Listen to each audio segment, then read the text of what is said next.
Good afternoon, everyone. Thank you for joining us on Go Big or Go Home. I am Old Man Troy, joined by the Casanova, the youngster, Kevin Cunningham, a.k.a. Kid Cunny on Twitter. Inside joke. Had to throw it out there, youngster. How are you doing today? Doing good. The Casanova is doing well. How about you, Troy? How about you? I'm doing well, except my phone likes to think has a mind of its own when it sends text to you. That's why, I called you the Casanova. We'll let the listeners in. We're not going to do – we got a good show today. Don't get me wrong. But the Big Ten tournament's done, over. There's no games for like 2 weeks. So, we're going to recap the Big Ten tournament today, talk about some possible bubble teams and a couple other things in the Big Ten. But not a lot going on. So I'll fill the fans in real quick. Kevin and I communicated via text message. I was a little late at work today. Going to record the show. He says, let's do – well, I'll repeat the text. Okay. Let's get ready for a quickie. So, however you want to take that, folks, get your mind out of the gutter. But then, in reference, it's funny because my phone, I was ready to text, let's do it. And apparently my phone wanted to text, love you too. Love you too to the youngster. That's what I text over to him. You're just a Casanova. That's it. My phone even knows it. But I'm doing good. But like I said, Kevin, not a lot going on in the Big Ten now, but it was exciting. The Big Ten tournament was exciting.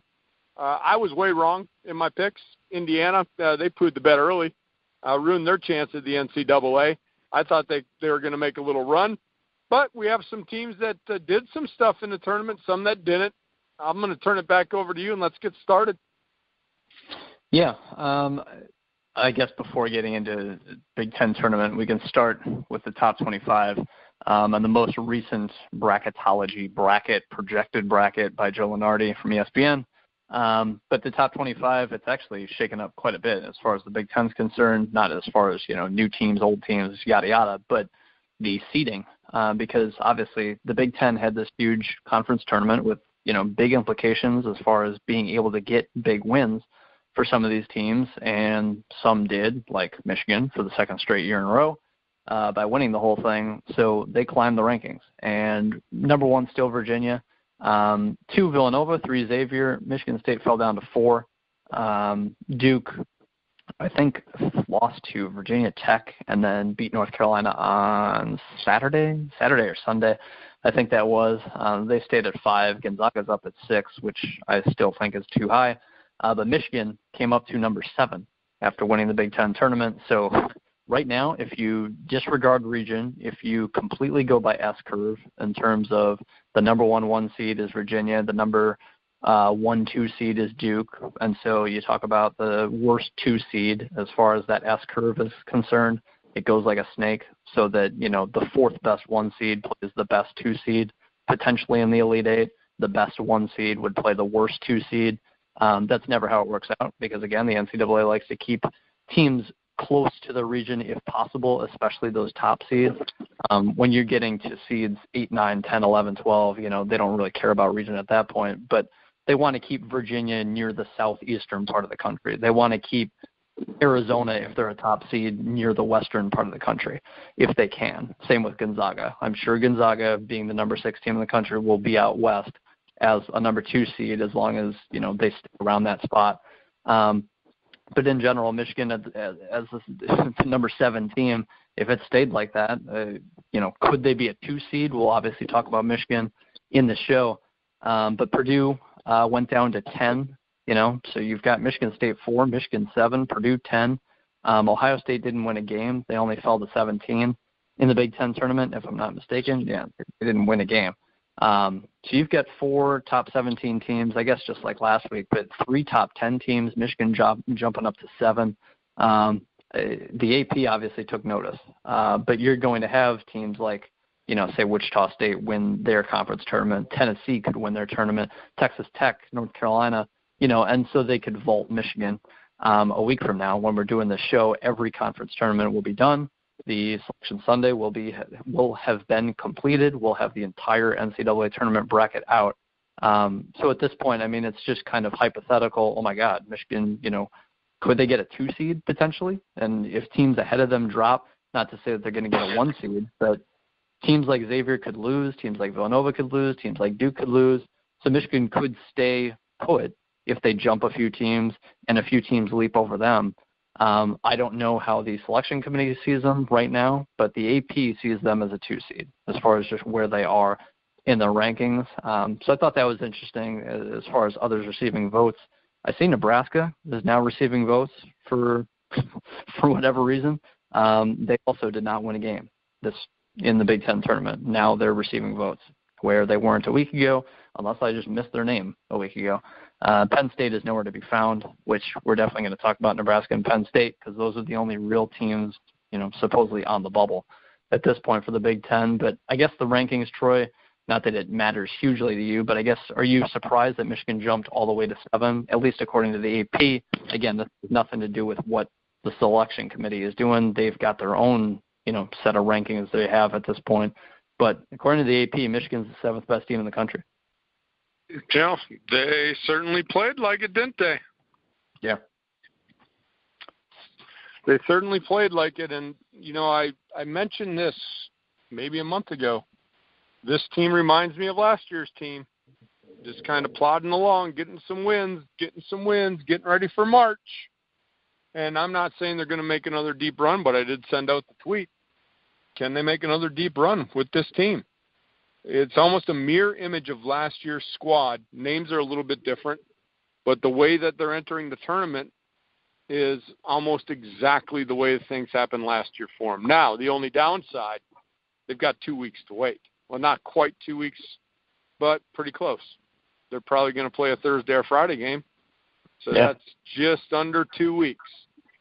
I know I heard the press conference from Coach, and he's like, we're going to take this time to get better fundamentally. You know what? As a player, waiting for tournament time, that sucks. That is the worst practice ever. I'll refer to my playing days in soccer. We made the state tournament 4 years in a row. We were always a high seed. We never had that play-in game. We always had that bye week. That bye week sucks. As a player, all we did is condition and fundamentals. That's all we did because there was no game. And it was the worst. And then we got ready on the following week to play a weekend game. So we had a week, and then practice got a little more intense. But that first week, I'm not even into it. It's almost like, Coach, give us the week off. We're not doing these things. But Michigan, they're going to work on free throws. They're going to work on some fundamentals. That is apparently what they're going to be doing. So we'll see what happens. I think for them, the rest is the worst thing for them because they're playing. They just won the Big Ten tournament, played some good basketball. Now they have to get a rest. So what are your thoughts here, Kevin? That the long rest help or hurt Michigan? No, it's going to hurt. And I'd be shocked if they jumped out in their first-round game and, they're up on a, 11 seed, 12 seed, 13 seed, and they're up, 16-5 to start, and the opposing team has to call a timeout early. I'd be shocked at that because March 4th was their last game. The first round begins March 15th. Hopefully they play the 15th, not the 16th. That'd be an extra day. So at least 11 days off. That, like you said, it sucks. I mean, because this team has lost one game since the month of February. I mean, they won, what was it? Let's see here, 9 straight games. They went to Northwestern February 6th and lost. They scored 52 points. It was like by far their worst offensive performance, I think, all year, actually. As I'm looking back, that's the least amount of points they scored. I mean, they just had a dud on the road early February at Northwestern, and since then they've won 9 straight games. And the least amount of points they've scored is 72. And the one thing I wanted to mention about this team, too, is that defensively over that stretch, excluding one overtime game against Iowa where they won 77-71, which was actually their first game in this tournament. I mean, they were one shot away, one tipped ball away from losing their first game in the Big Ten tournament to Iowa. I mean, it's that close with Michigan. It's that close with a lot of teams that when Michigan plays really well, they could beat Nebraska, they could beat Michigan State, they could beat Purdue back to back to back. They could make a Final Four run. I don't think that's insane to say. At the same time, they almost lost to Iowa. I mean, they had to go to overtime to beat Iowa. But still, in that game, they gave up 71 points. And I guess my point here is that even that, you have to go back to late January to find a game where their defense really let them down. That's the big difference between this year and last year's Michigan team is that, okay, you've got an overtime game against Minnesota February 3rd. They gave up 73 points in an overtime game, a.k.a. they gave up in the 60s in regulation. When they lost to Northwestern, it was 61-52. Their defense did just fine. The next game at Wisconsin, they gave up 72 points, but they scored 83. Outside of that, they played an overtime game against Iowa, like I mentioned, in the Big Ten tournament. Even in overtime period needed, they only give up 71 points. Otherwise, they're giving up 59, 62, 63, 61, 58, 64, 66. Against Northwestern, January 29th, gave up 47 points. Rutgers, 47 points. Maryland, 67. At Michigan State, won that game by 10, only gave up 72. When they lost to Purdue, 70-69. Otherwise, they gave up 69, 68, 51, 47, 58, 52. Overtime period to UCLA, they gave up 69 points. And this team's defense has been very underrated, and it's something we've never talked about, I don't think, on this show, is that, yes, offensively, this team is pretty dynamite like they were a year ago. Offensively, they don't have Derek Walton Jr. from a year ago, the point guard, but maybe the ball kind of stopped a little bit too many times with him because of how talented he is and how he is the team's point guard and how he has to get the offense going a year ago. Not that they were bad because they made the Sweet 16. They went toe-to-toe with Oregon, and they were like, a shot or two away from making it to the Elite Eight and playing Kansas a year ago. But now you take away the primary ball handler from a year ago, he goes pro, and it's like, well, now all these other guys that are capable step up, which we've talked about with other teams. But in general, this team's defense has been much better than what anyone wants to ever really talk about. Just, again, in the Big Ten tournament alone, you give up 71 points to Iowa, and then you hold Nebraska to 58. You hold Michigan State to 64. You hold Purdue to 66. I mean, this team, like I said, I just rattled off like 20 of their final scores and how many points they've given up. This team does not give up points. That's something that's different. They're winning games. Typically, they win by scoring in the 70s, usually. Sometimes they'll get hot and score 90. They can score 88 against Purdue. They can score 85 on the road at Maryland. But in general, this team's scoring somewhere in the 70s and holding teams sometimes in the 50s. And there's games in the 40s in here. That's in Big Ten play. That's not against complete cupcakes. So this team's defense has been really good kind of all year long. And that's something that has just not been talked about.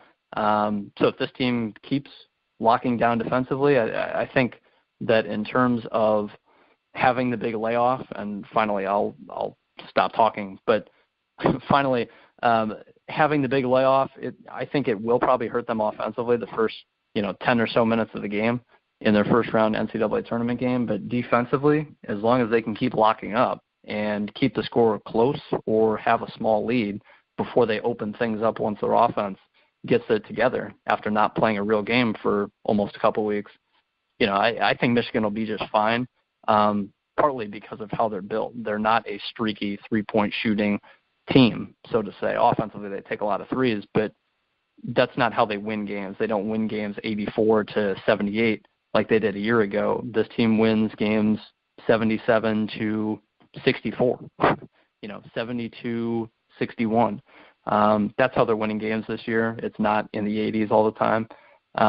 So this team, I think they'll be just fine. I'm not worried about them getting upset in the first round, but I just think it's interesting to note how good this team is playing defensively, which could help them propel them to the second round because, yes, I absolutely think their offense will be stale the first 10 or so minutes in the first game because of this long layover. I absolutely think it'll hurt.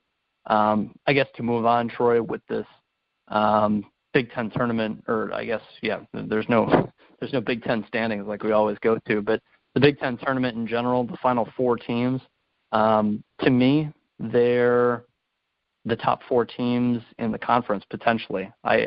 I think Ohio State has been more consistent than Penn State all year long, but literally all 3 times that Penn State played Ohio State, Penn State won the game. Every single time, including the Big Ten tournament, Penn State got to the semis. So you had Michigan, Purdue in the final. You had Michigan State and Penn State there in the semifinal as well. I'm not saying that Ohio State doesn't deserve to be regarded as better than Penn State, but anytime I watch those 2 teams play each other, Penn State wins. And I think Penn State has well, you're not in La-La Land. You're not maybe over as in much La-La talent. Land because they did. They beat them 3 times. Yeah. And it is hard to beat a team 3 times in a row in the season. Now, the question is, did Penn State do enough to get into the tournament? And to be honest, they have a more legitimate chance to me, Kevin, than Nebraska. Yeah. I mean, they really do. So, again, if you remember, I was saying all the anticipation of Selection Sunday. If you see Ohio State's name come up, which you should, I mean, they had a good regular season. Then the next one is, can Penn State scoot in? I don't think Nebraska makes it. That would be a total long shot. They would need so much help out of all the conference tournaments. Like it would need to be, and I guess I'll just move into this, is that you pretty much need every conference tournament that's a mid-major and not a power conference to have their number 1 seeds win. And then all of the power conferences, any of the bubble teams need to lose. So the top of the conference, the top 4 seeds or 5 seeds, however many teams are, and I'm air quoting, locked to make the tournament, just need to win in advance. But if any of those bubble teams from those power conferences win, Nebraska doesn't have a chance. And the thing is, Penn State might not have a chance either, depending on the same scenario.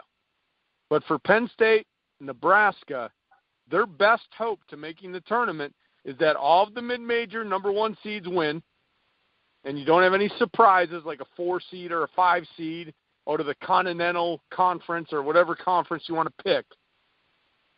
They need all those number 1 seeds to win. Then, in those power conferences, you just got to look at how many teams from that conference are a lock. And they just need them all to win. You can't have any of the bubble teams in those conferences win. They need a lot of help. And I think Penn State needs help too, Kevin. They're not locked to me to get in, but they won a few games in the Big Ten tournament. And I'm not saying they're a better overall team than Ohio State. But Ohio State's going to make it. Penn State beat Ohio State 3 times. You have to give them a good, hard, long look. Unfortunately, Penn State screwed the pooch early in the season. They didn't do anything good. They put themselves behind the 8 ball. Playing better here at the end of the year, but it might be a little bit too late in my book. What are your thoughts there? Yeah, with Penn State, I mean, I'll ask you, Troy. I'm sure basically nobody knows this unless you read my tweet. I believe I tweeted this out. How many ranked teams, it doesn't even matter at the time or where they finished, I believe. It's absolutely for sure at the time. But even where they have finished the regular season, not that the regular season is completely over, but to date, as we're doing this show, March 5th on a Monday, how many ranked teams has Penn State beaten this year? Do you know, Troy? I have no idea. It's 3. It's 3, and it's all Ohio State. They haven't beat a single other ranked team, whether they were ranked at the time or they're ranked now. They lost to Michigan State the one time they played them. They lost to Purdue the 2 times they played them. One was in the Big Ten semifinal. Michigan, they lost to once. They only played them once. They lost in November to Texas A&M when they were ranked. And that's it. I mean, there's no other ranked teams to be played. They went 3-0 against Ohio State, lost to every other ranked team. That's going to hurt. It absolutely is cool and helps. It's great that you swept Ohio State.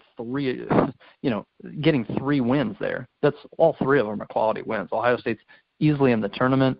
According to Lenardi, I'll look it up right now because I forgot to before, Ohio State's a 5 seed right now even if Lenardi was off and they're a 6 seed, they're easily in the NCAA tournament. And again, I think Penn State talent-wise is pretty damn close, if not the same as Ohio State when healthy.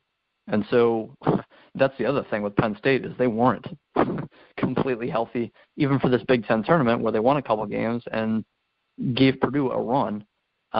They were without Mike Watkins, who was their leading rebounder in this tournament because he suffered an ankle injury. That guy's a beast. Yeah. that guy's a glass beast. Yeah. That's all he. I mean, he scores every once in a while, but that guy will go up and he will battle anyone, anytime for a ball off the glass. It's fun to watch him play. It's unfortunate that he was hurt. Now, do I think the outcome of that game would have been different? It could have been. I mean, if you think about it, you take out your top rebounder against Purdue. Against Purdue. Yeah. If he grabs 3 defensive rebounds instead of Purdue getting 3 offensive rebounds, right? -4, 6 points, maybe even only 2. I don't know. It depends on what possession it was, but that can change the whole momentum of a game. Yeah. I mean, you just get that guy in there getting a couple more boards and jeepers. Maybe that game does turn out different. I don't know. Yeah. Penn State, when healthy, and if Penn State were to make the NCAA tournament, Watkins, it's assumed that he would be back and healthy. But in general, is Penn State a top 68 team in the country? I think the answer is, of course, they are. The issue is, which you mentioned, Troy, is that bubble teams and conference tournaments over the next week, they have to kind of play out perfectly, probably, because Penn State only did go 9-9 in the Big Ten, which is seen as the worst Power 5 conference this year. They finished the year 21-13. That's good, but it's not great. 21 wins isn't this automatic qualifier for you. And Nebraska, for example, went 22-10. And Nebraska beat Penn State the last game of the regular season. So it's not even safe to say that Penn State would beat Nebraska in terms of, okay, we've got these 2 teams left. As far as, oh my God, who's our last team in the tournament going to be? You could say Nebraska, their second to last game of the year, the entire year, they beat Penn State.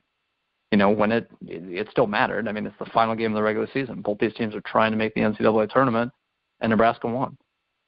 So, Penn State only beating Ohio State 3 times, I'd almost then go 2-1 against Ohio State, and beat a Purdue, beat a Michigan, beat Michigan State, beat even Texas A&M earlier in the year. I think that would almost look better, rather than just, hey, we have Ohio State's number. Here's our 3 ranked wins this year, all coming against Ohio State.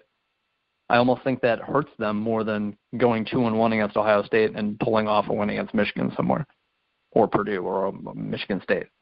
Maybe I'm crazy on that, but that's just my thought. And again, is this team a top 68 team? Yes, but there are 32 conferences in college basketball. So no, it's not about being a top 68 team. It's about being a top 36 team that doesn't win your conference tournament.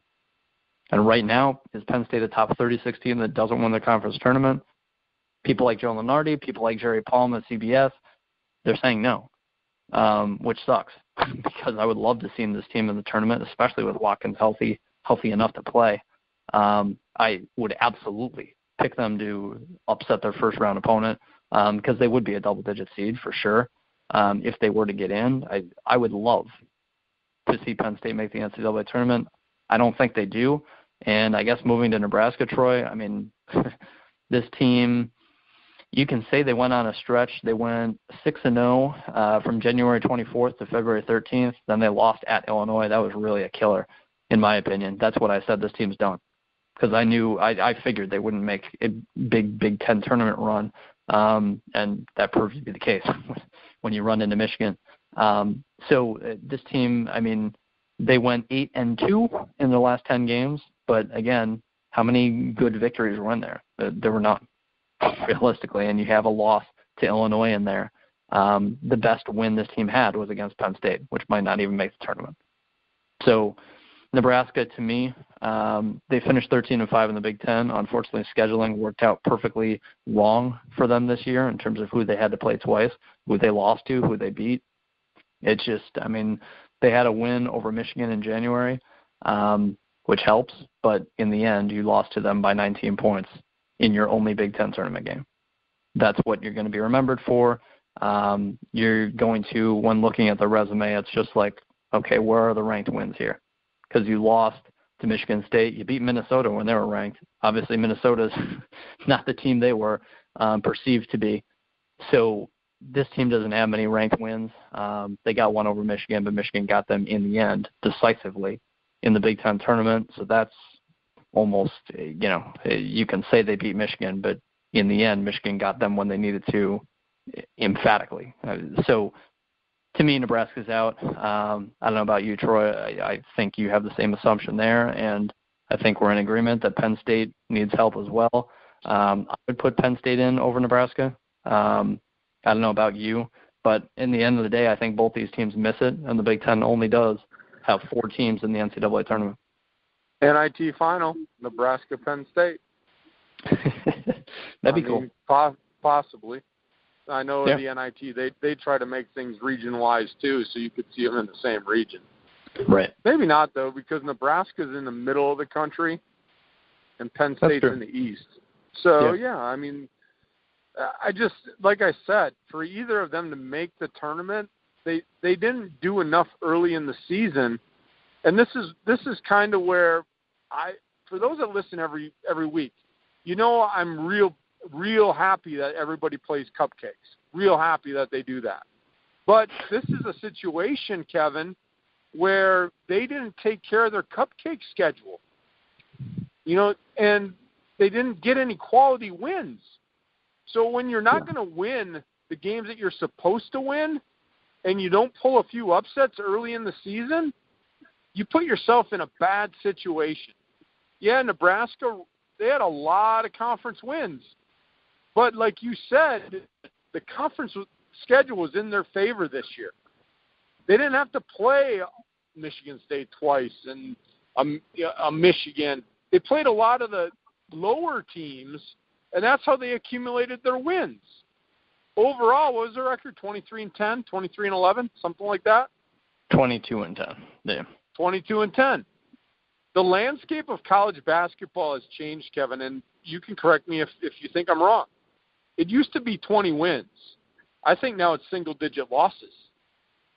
I think if you get double-digit losses, I think that almost puts you outside of the bubble. I really believe that.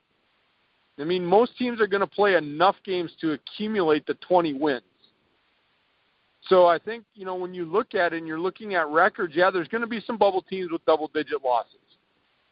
But most of those bubble teams are going to be teams where you look at their non-conference schedule and it's not fluffed up with a bunch of cupcakes. So when you start having double-digit wins, I'm thinking the committee's kind of pushing you and flipping the page. They're looking for the 9-loss teams. They're looking for the single-digit loss teams first. Those are the ones they're going to look at. And they're not going to look at the wins. They're going to look at the losses. Do you have double-digit losses? Okay, you're going to go on this page for now until we go evaluate these single-loss teams and see where their wins came from and see where their losses are. I mean, that's just something I'm thinking of because we're seeing last year we saw Iowa not make the tournament. And I don't think it's all wins anymore. I think it's losses. I think they want teams that have that single-digit loss. Now, nearly impossible to get everybody in because some of those single-digit loss teams are going to be mid-major teams that are playing a very fluffy non-conference and fluffy conference schedule. But I think they're going to get looked at. They're going to take a look at the non-conference. So I'll stop there and let you talk. Yeah, I think to your point, if you're a Power 5 school and you finish with 9 or fewer losses, you're in automatically. It's almost impossible not to make it. Even Nebraska almost did it. One fewer loss, they'd be 23-9. If they lost one fewer, if they had beaten Illinois, I mean, it's like, my God, what team did they lose to that's bad outside of Illinois? You have to go back to UCF November 23rd. I mean, the first month of the year, the first 2 weeks of the season. That was their first bad loss. That was their last bad loss until losing to Illinois. That's why I said it's like, my God, this is a dagger, because this team does not have many signature wins, unfortunately. Because like you said, with the schedule, they didn't play Michigan twice in the regular season. They didn't play Ohio State twice in the regular season. They didn't play Michigan State twice during the regular season. They didn't play Purdue twice during the regular season. That's just the way it worked out this year for them. So they should have a gaudy conference record if you're a decent team. And they are a solid team, I think. I think they're a solid team. I think they're a top 68 team, again. But top 36 outside of conference winners, probably not. And resume-wise, probably not. But like you said, I mean, if you're finishing with 9 or fewer losses, especially as a Power 5 school, because, again, like you said, you're going to have, 27-7 Coppin State lose their conference tournament, and it's like, well, sorry, you're done, because you have no signature wins, or you might have a 1. Where compared to Power 5 schools, okay, at least Nebraska beat Michigan. At least they, beat teams on the bubble like Penn State. I mean, it's just not even close because of the teams that Nebraska is able to play just in their conference schedule. Whether they're great teams or not, they're going to rack up 13 Big Ten wins. You can find some quality wins in there, whether it's at a Maryland, at a Penn State. There are plenty of decent wins to be had in the Big Ten, even the Big Ten. So to me, I don't think you're wrong in your case. I think that everything gets weighed, though, even teams like Notre Dame. Notre Dame, if they make a little run in the ACC tournament, they had a huge injury to their best player who's missed like a couple months this year, and now he's back. They're playing well. They almost just beat Virginia. Notre Dame, I would love to see them in the tournament because they're a completely different team than what they've been for the majority of the season. They just got their best player back who averages like 20 and 10. I mean, so this team is absolutely good enough to be in the NCAA tournament, but you just haven't seen them for basically 20 games at full strength without their by far best player. So if they make a little run and they finish, somewhere around what Penn State did, like 21-13, it's like, no, that's not too good. ACC finished 500. That's fine because it's the ACC. But so I think that in a team like Notre Dame's case, it's fine to lose 13 games because of the way they did it and how the season went, and how they could be playing their best basketball now. You look at Penn State, 9-9, 21-13 overall, 2-4 in their last 6 games overall. That's not fantastic. And again, their only ranked wins are against Ohio State. That's it. So I think Penn State's out. I think Nebraska's out. Like you said, though, Troy, this committee may be looking more at losses now than ever because you do get a bunch of cupcake games. And I just think that in general, there are not a ton of bids to be had because you're going to have great teams not winning the conference tournament like, Duke, North Carolina. They could both Michigan. Well, you throw the Big Ten out there, Kevin. Michigan State and Purdue. Yeah. Nobody thought. I mean, we didn't think Michigan was going to win the tournament.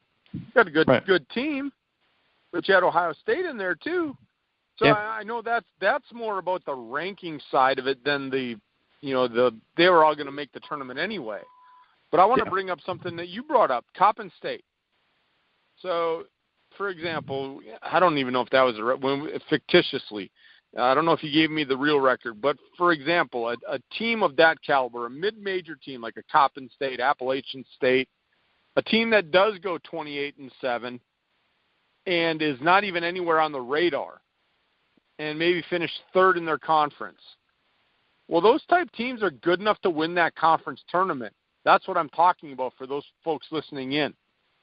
There's going to be an automatic bid there, and then if there's a team at the top, though, that catches the committee's eye, maybe they lose in the final to a team like that, and maybe they roll their record up to 26-8 or 26-9, and they played a good non-conference schedule, and of those 9 losses, maybe there's a North Carolina in there, an Arizona, a UCLA, because you have to remember, Kevin, those mid-majors, they play the Power 5 conferences because they get paid to go there. So when you look at those records, you may be like, who the heck is Coppin State? Well, we've heard of them. They've made the tournament a number of times. But when you look at it, it's like, well, who did they beat? Not necessarily who did they beat. Who did they play in their non-conference and who did they lose to? And did they do well in their conference tournament? And so if you get a team like that makes the conference final and maybe they lose to another team with a similar record, who's to say the committee's not going to look at it and say, man, well, they lost to UCLA by 5.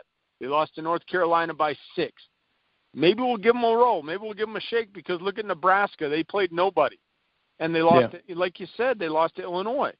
So those losses to me, when you're looking at them, I think the committee, and I think it would be nearly impossible for us to get a committee member on after the selection show, but I sure would like to know what they're critiquing in there, because there's so many variables that go into this. That's why I like Selection Sunday, Kevin. I love it because a lot of times they do get it right. There's going to be teams left out, no doubt. But every team that's left out, you can always look at and validate the reason why. That's all I got. Yeah. Over the last, 5 years, I mean, there's always a team every year where it's like, damn, I know this team could win a couple games in the NCAA tournament. They should be in. This team that they put in, I really don't think they're worthy of it. There's usually one case like that, but it never truly pisses me off, honestly. I'm never in flames about it on Twitter. Oh, my God, how did this team not make it? If you're not making the NCAA tournament when there's 68 teams in it, there's a damn good reason why you didn't. They're not leaving out 30 and 3. You know what my answer to that is, youngster? Yeah. You should have took care of your cupcake schedule. Yeah. And if Penn State doesn't make it, and Nebraska, well, and like I said, I don't think they're going to. So when Penn State doesn't make it, I'm not going to feel bad for them. Would I like them in the tournament? Do they deserve to be in the tournament? Yes. But what did they do in December and January? Not a thing. Nothing. What did they do in the beginning of the conference schedule? They put them in 8 ball, and I think at one time, weren't they 11th in the conference? Right, 11th or 10th, or they were near the bottom. They were 3 and 5. They were 3 and 5. I don't feel bad for them. Right. I'd like them to be there, but they did it to themselves. So any team that pisses and moans when they don't make it, go back and look at the games you should have won in early January. That's what I say every year. Because I, like you, I'm like, whoa, that's kind of a surprise. But then I'm looking at it going, yeah, but they did it to themselves. Nobody to blame but themselves, right? Yeah. That's all. Yeah, this isn't the college football playoff where it's like, oh my God, Ohio State should have got in. It's that Ohio State team could have won the whole thing. But in basketball, if you're what could have been a 12 seed and you got left out and you're a number 1 seed in the NIT, what, that team's going to win the whole thing in college basketball? No, they're not.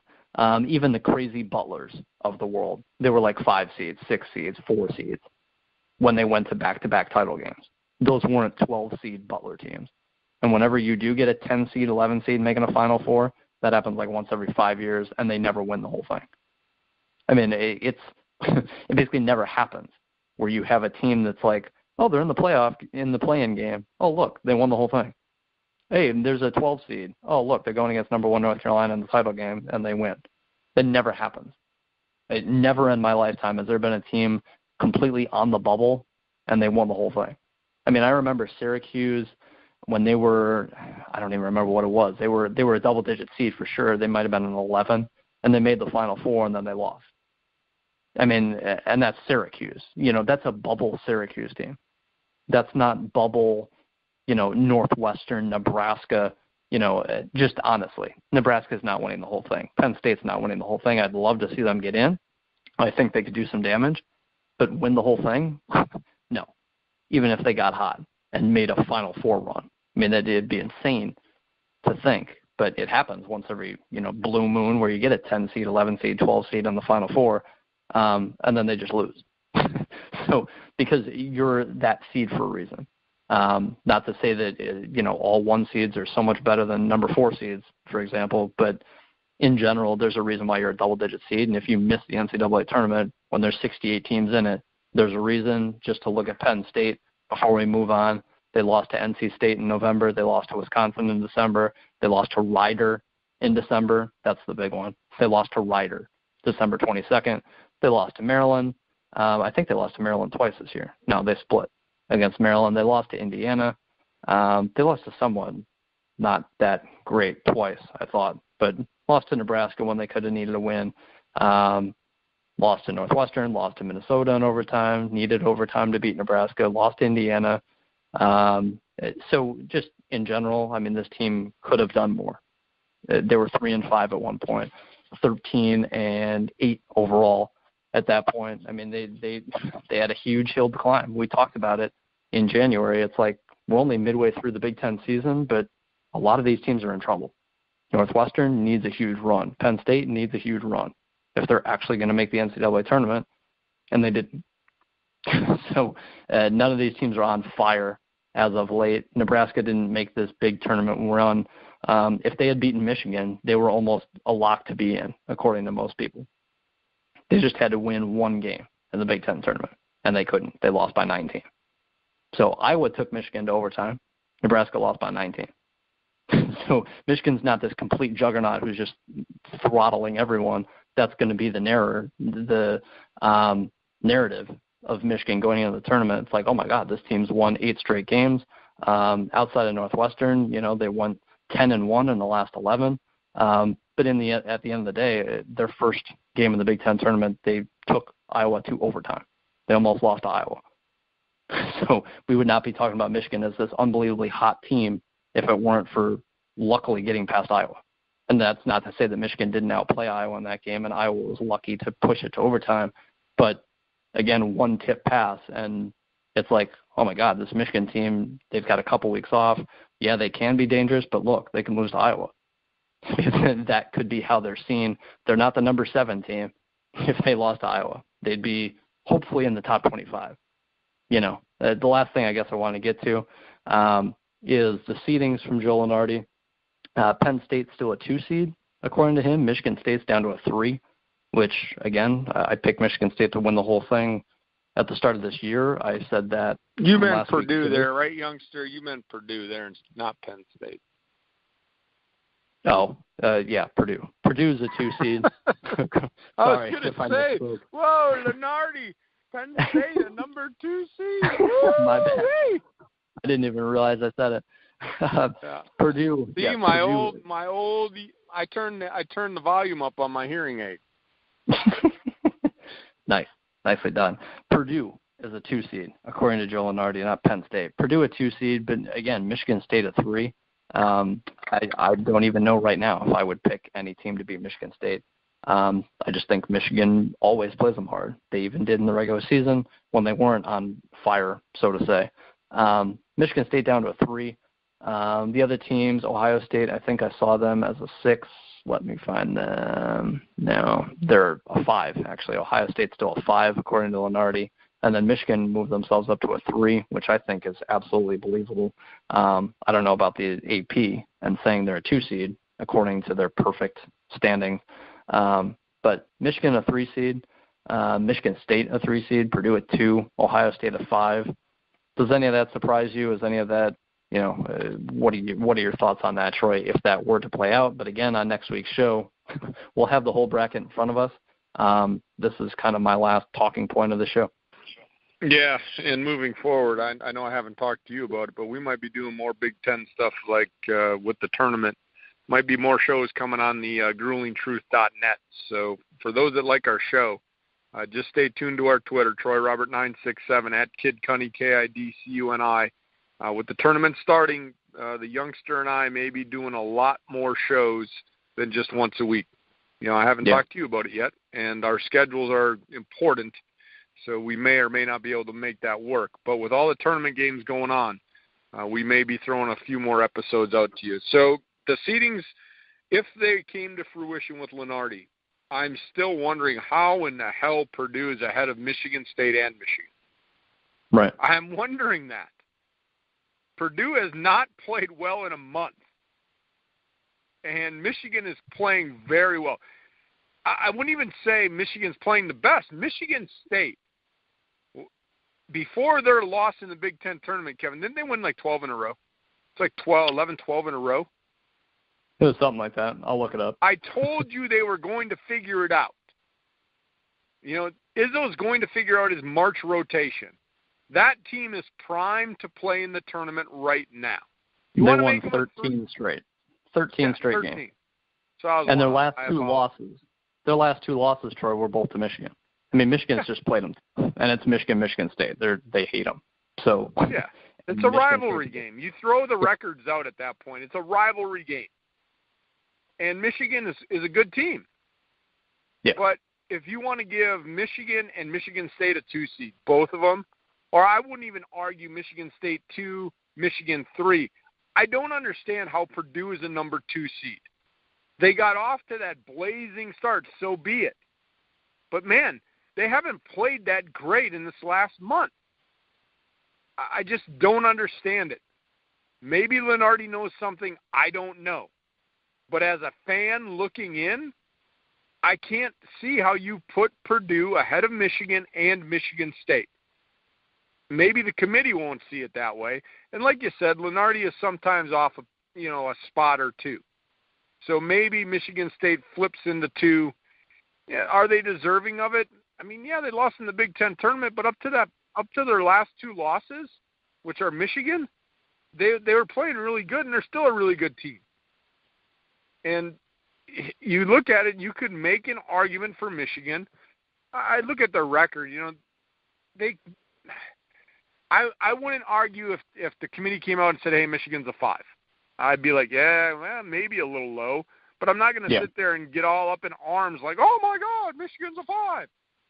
They could slip to a 5 again. We don't know what else is going to play out in the rest of the tournaments. But I do have a problem with Purdue being ahead of both Michigan and Michigan State. I don't care what you did in December, January, and the beginning of February. What have you done in the middle of February to this point? And Purdue hasn't done anything. Nothing worthwhile. Most of their damage was done early in the conference season. There was a time when you and I thought nobody could beat them. Maybe I jinxed them. Because after that point, it's like they fell off a cliff. Maybe they got complacent. Maybe they thought they were better than they really were. But you can't rest on your laurels. That's the old saying. So why are you giving them a 2 seed? I don't understand it. What are your quick thoughts there? And then we'll let the wonderful listeners go. They are wonderful. I'll finish with this, that Michigan State, before the year started, everyone knew they were a juggernaut. If I had told you they'd go 29-4 overall, that's still a pretty good season, even for Michigan State, who, people were talking about undefeated, and we both said that's not happening. But 29-4 overall, that's still pretty damn good. So if Michigan State is a 3 seed at 29-4, 16-2 in the Big Ten, that's not happening. I'll say it right now. There's no way Lenardi is right on that. They're a 2 seed at worst. Because 29-4 Michigan State, you I'm could going to interrupt real see that quick. They could be a 1 seed, Kevin. Even losing in the Big Ten tournament, they could legitimately be a 1 seed. I just wanted to throw that in there. No, I agree. I'd be more surprised at them being a 3 than a 1. That's my take on it. They lost to Michigan twice. They lost at Ohio State, and they lost to Duke. That's it. They beat North Carolina by 18 points. And that Duke game was the first game of the year. The second game of the year, Troy. Or second game of the year. I bet I should get it right if I'm going to do a talk show, right? Okay, second game of the year. My point is, it was way back when. That was way back when I didn't have gray hair, I think. I mean, really, it was a long time ago. So, okay, you want to put that loss on there. That's still a good loss, if you can air quote good loss. You lost to Duke early in the season. But like you said, look at their 4 losses. It's not like they lost to Wisconsin, which they almost did. I had to throw that out there because my Badgers played them tough. Both times. They played them tough. They didn't get the W, but the Badgers played them tough. But they didn't lose. The Michigan State does not have on their loss a Wisconsin or an Iowa or a team like that. So that's why I say you could legitimately look at Michigan State and say, okay, well, they lost in the Big Ten tournament. We can't put Michigan ahead of them ahead of Michigan. Fine, make them both 2 seeds then. That's what you want to do that. And I'd be okay with that. But I can't see, like you said, if Michigan State's a 3 seed, holy crap, what is that committee smoking? That's what I would probably tweet out. What is the committee smoking? Because Michigan State, you look at the body of work over the last month, you just said it, 13 wins in a row, and their losses were to Michigan. Now, if you want to move Michigan up into the same line as them, then do it. But you can't have Purdue on the same line or ahead of either of them. So I'm done rambling. I'll let you finish your thought. Yeah. Again, their worst loss, Michigan State's worst loss all year was to what? Ohio State, who's ranked 17th in the country. So they don't even have close to an average loss. I mean, if they had lost like on the road to Maryland, on the road to Penn State, it's like, that's, it's a loss it's a game they should have won.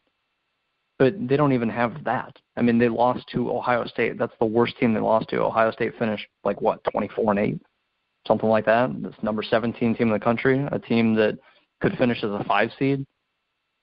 So they don't even have an average loss where it's like, they probably should have won that game. It's like, okay, this team who's really good and started figuring things out went 29-4 and was the 1 seed in the Big Ten tournament, and they lost to the winner of the Big Ten tournament.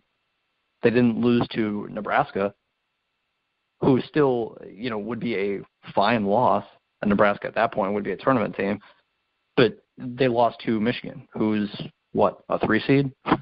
I mean, I could absolutely see Michigan as a 3. I could absolutely see Purdue as a 2.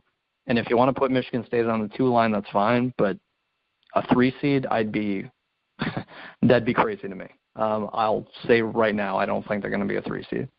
I think Lenardi's wrong on that one. And Purdue, like you mentioned, I mean, you can go back to February 3rd. They beat Rutgers by 2 points. Then they lost 3 straight games. Then they beat Penn State by 3, Illinois by 7, killed Minnesota, but it's Minnesota. They beat Rutgers in the Big Ten tournament by 7. They trailed in that game for a while. Then they beat Penn State, which was huge. But eventually lost to Michigan. Their best win since February 3rd was, I guess, in the Big Ten tournament against Penn State. Okay, so they have no quality wins over that time. They almost lost to Rutgers twice, realistically. We were cheering for the Scarlet Knights, youngster. We were cheering. I'm sorry, Purdue fans. I love upsets. I love them. And I was cheering for Bucky Badger, too.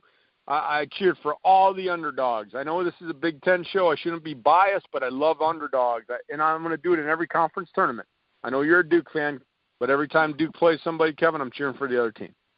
See, I love the upsets. I love the upsets. Even after I fill out my bracket, the games that I don't pick the upsets in, I still cheer for the upset. I'm still cheering for every 16 seed. I'm cheering for the 15 seed. I'm cheering for all of them because I love it. That's the joy of college basketball. I love upsets. And on any given day, any team can beat another team. That's just the way that it works. So that's where I go with that. What else you got, youngster? I know we wanted to keep it short, and I looked at the time. It's like, man, we can't even do anything right. We can't even keep a show short. Say that a million times fast. A show short. Show short. Yeah, that's a tongue twister. What else you got, youngster? I don't have anything else. I've got, I guess, one more very short talking point. We're going to keep this show under an hour, which is the first time that's happened in 14 years, I think, although we haven't done this show in 14 years. So we will. We will. We'll be doing it 14 years from now. Okay. So I guess my last thing, Troy, how high would Michigan have to be seeded for you to be like, okay, maybe that's a little too high? Would a 2 seed to you, would that be like, I guess it would surprise me. It wouldn't shock me. It's something that I wouldn't say they're not deserving of because of the way they're playing. I wouldn't laugh at them being a 2 seed. A 1 seed, that's where I'd say, okay, that's too much. Yeah, a 1 seed would be like, okay, the boosters got in the pocket of the committee. I mean, we're talking about corruption in the NCAA all the time. I mean, that's literally would be my first thought. Who did they pay to get that? But a 2 seed, I just gave you the argument for them. They beat Michigan State twice. They're better than Purdue. And if you got Purdue at 2, you might as well slide Michigan up there. And Michigan State, to me, is no lower than a 2. But when you compare them, and if you want to go head-to-head, Michigan beat Michigan State. So I would not be totally surprised to see Michigan as a number 2, and they've cracked the top 10. They've moved into the top 10. The committee's got to look at that. The AP thinks they're one of the top 10 teams in the country now after their Big Ten tournament, because it is hard. I don't care if the Big Ten is down this year as far as quality teams go. To win any type of mini tournament like that, it is tough. There's so many good teams, and you have to bring your game every day, and you're playing back-to-back-to-back. So if Michigan got a 2 seed, I'd be like, oh, good for them. Yeah. Didn't expect it, but I'd be like, good for them. But if the rankings are coming out or the tournament bracket is coming out, Kevin, and I see Michigan as a number 2, and I haven't seen Michigan State's name yet, I would then be thinking I'm going to see Michigan State at a 2, not at a 3. Yeah. Because quality, I mean, I guess you could, though, because I just gave the argument they beat them twice. So maybe, depending on what else happens across the country, maybe Lenardi's right. Maybe they are a 3 seed. But Purdue at 2, he's wrong there. If he would have came out with his bracket and had Michigan at 2 and Michigan State at 3, I might still debate. I don't really agree with that, but I could see why. I could see the logic in it. I just don't see the logic in number 2. But to answer your question, if they got a 2, no, I wouldn't be surprised. If they fell lower than a 4, then I'd be like, well, who the heck hates Michigan? Because that's way too low. I don't think they fall below a 4. Again, a lot depends on what happens across the country. You know, if all those teams ahead of them win, Kevin, and they make deep runs in their tournament, maybe you do see Michigan fall to a 3 or a 4 because you brought up the best point of all. You don't just take the teams and rank them 1 through 68. They look at the region. So if they're going to try to keep Michigan close, what else happened across the country? And maybe where they want to put them, the 3 is already taken, and they slide Michigan in as a 4. Again, I would understand the logic. But if they drop anywhere below a 4, Kevin, I'll have to have some kind of sarcastic tweet on Twitter. There's no way that team is worse than a 4. But I could see a 4, and maybe you disagree with me, but I could see a 4 based on geographic regions because, like you said, that's what the committee likes to do.